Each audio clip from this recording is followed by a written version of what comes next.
इस मंत्र में ईश के स्वरूप का निर्णय वर्णन किया गया है।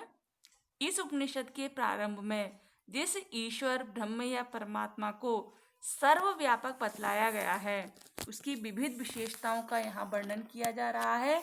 वह अकेला, अचल, पुराना तथा सबसे अधिक गतिशाली है।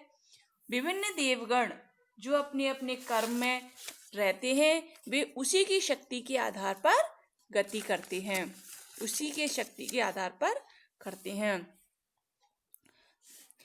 अनेज देकम मनसो जबियो नैनद देवा आपनुवन पूर्वमर्षद तद्धावतो अन्या अनत्येति तिष्ठत तस्मिन्नपो मातरिश्वा दधाति। एनम अनेजत पूर्वम अर्थात वह एक नाम वाला, वह एक नामक अथवा अकेला ब्रह्म गतिहीन होता हुआ, एनम अनेजत अर्थात गतिहीन होता हुआ भी, और मन से जब ही है, मन से भी ज्यादा श्रेष्ठ वेगशाली है, और इंद्रिय आदि देव इस ब्रह्म को नहीं प्राप्त कर सकते हैं। देवः एतत् न आपनुवन, जो देवता हैं, इंद्र आदि देव हैं, वो भी इस ब्रह्म को प्राप्त नहीं कर सकते हैं, क्योंकि यह तो पहले ही वहां पहुंचा हुआ है। और तिष्ठति धावत अन्यान अत्येति तस्मिन् मातरिश्वा अपह ददाति, तो स्थिर रहता हुआ वह तत् नामक ईश्वर दौड़ते हुए दूसरों का अतिक्रमण कर जाता है। वायु उस परमात्मा में प्राणियों के कर्मों को धारण करती है।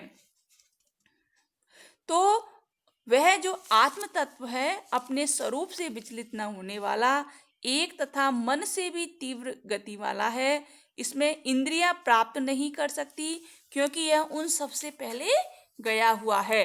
वह स्थिर होने पर भी अन्य सब गतिशीलों का अतिक्रमण कर जाता है, और उसके रहते हुए वायु समस्त प्राणियों के प्रवृत्ति रूप कर्मों का विभाग कर देता है। तो इस मंत्र में आए हुए पद ने आपनुवन का अर्थ कुछ व्याख्याकार प्राप्त नहीं कर सके हैं। उनकी मान्यता है कि वैदिक भाषा में क्रिया के रूपों में काल का भेद प्राय लक्षित नहीं होता है, और भूतकाल के रूप सभी कालों, वर्तमान और भविष्य को भी द्योतित करते हैं। अतः वहां बहुधा भूतकाल के रूप का वर्तमान काल में अर्थ किया जाता है। यहाँ मातरिश्वा जो शब्द है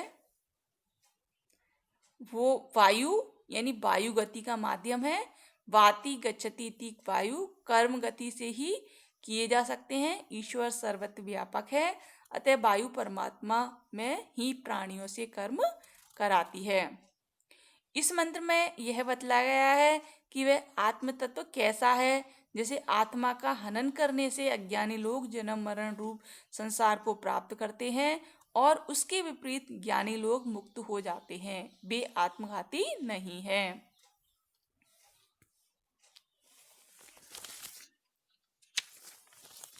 इस मंत्र में परमात्मा में सब प्रकार की शक्तियों और स्थितियों की सत्ता को उसमें विरोधी गुणों की सत्ता बताकर हृदयंगम कराया गया है। वस्तुतः यह प्रथम श्लोक के ईशावास्यमिदं यत् सर्वम यत् किंच जगत्याम जगत का ही अनुवाद या व्याख्यान है, कि वह तद एजति, वह आत्म तत्व चलता है और नहीं भी चलता है।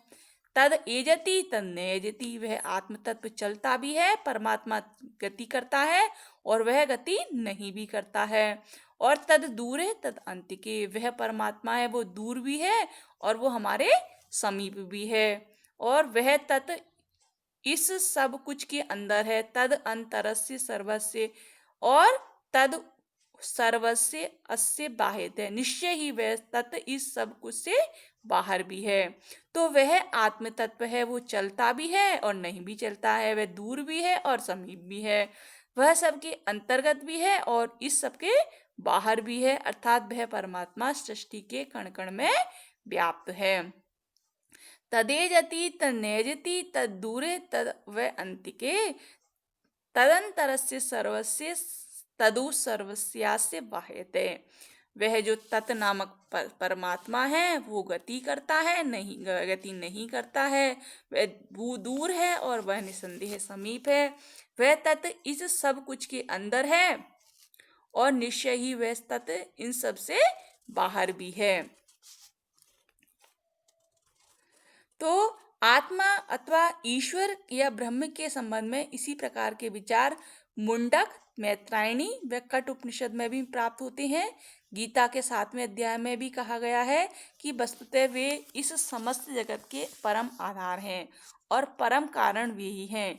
इसलिए बाहर भीतर सभी जगह से वे ही परिपूर्ण हैं।